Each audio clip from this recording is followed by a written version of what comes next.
What if I told you that 1,000 years before the Y2K glitch, the world was convinced it was actually game over?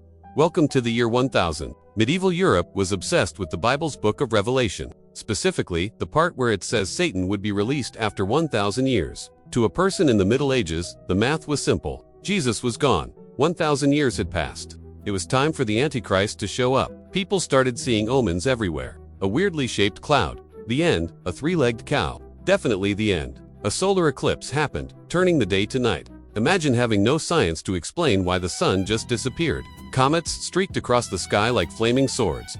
To them, these weren't space rocks. They were warnings from God. Famines hit hard, harvests failed, and people were starving. When your stomach is empty, it's easy to believe the world is dying with you. The church didn't exactly calm things down. Monks preached about repentance, telling everyone to clean their souls before the final bell. People started giving away everything.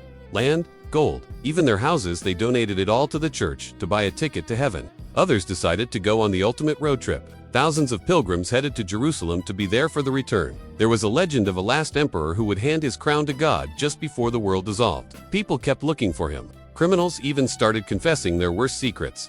Why keep a secret when you're about to meet your maker in 24 hours? December 31st, 999 AD, the tension was unbearable.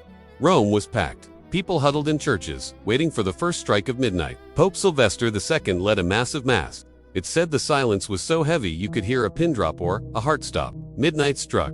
The bell rang. Everyone braced for the fire, the earthquakes, or the angels. And then, nothing. The sun rose on January 1st, 1000 AD.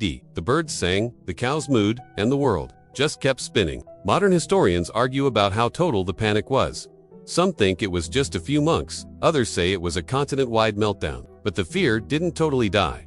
Some people said, wait, we forgot to count from Jesus' death. So they panicked again in 1033 AD. One good thing came from it: the peace of God movement. Fearing the end, knights actually stopped fighting for a while. Humans have been predicting the end of the world for thousands of years. We're still here. What's your favorite doomsday myth? Follow for more.